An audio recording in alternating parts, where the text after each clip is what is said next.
Good evening, ladies and gentlemen, once again.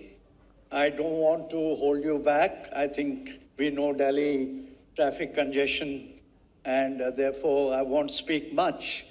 But it was really a pleasure for USI to co-host with the ET government to curate this event. And I'm very happy that, well, the participation was exceptionally good.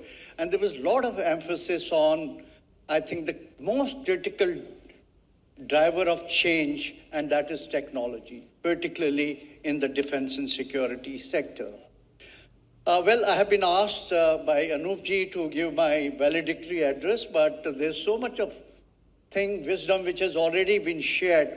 All I want to say that we should be proud of one fact, that at least India is daring to dream. And what is that dream? That is the dream of Viksit Bharat.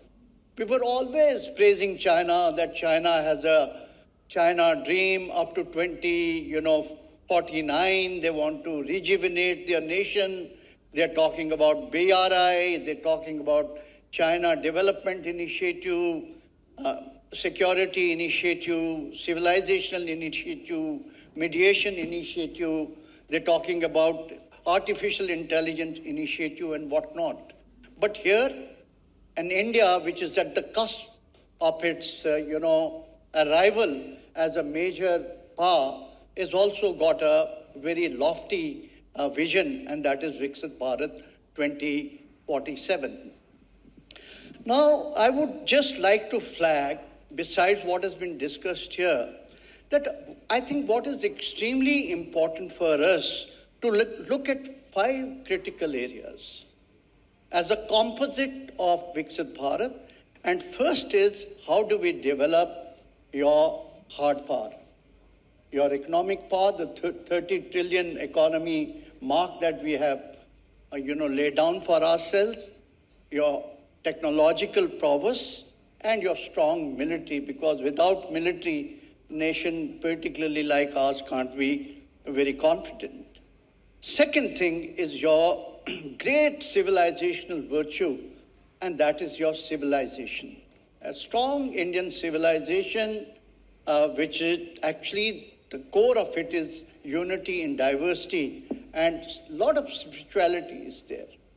And the world is looking towards India as far as our spirituality is concerned. So this has to be clubbed with our hard power.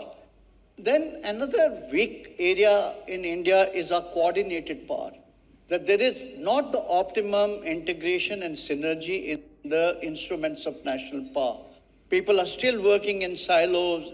There is linear thinking, there are certain legacy issues, right? We have mental maps, we have group thinking. I think we need to have a cultural change in terms of having what you call is lateral thinking, critical thinking. All this has to come particularly in our policy establishment, which are actually formulating the policies and driving the policies.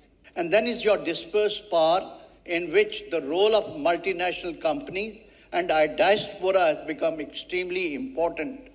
All these will have to be optimally blended to what you call is a smart and sharp power, right? Unless you have that smart and sharp power and a deft diplomacy to navigate this VUCA world, which is characterized by volatility, uncertainty, complexity, and ambiguity, we will be having misses. We will have hits, but we will have the misses. So we have to minimize the chances of these misses, for which we require deft diplomacy, which is able to navigate India's trajectory towards what you call is the 3rd largest economy in the world in the times to come.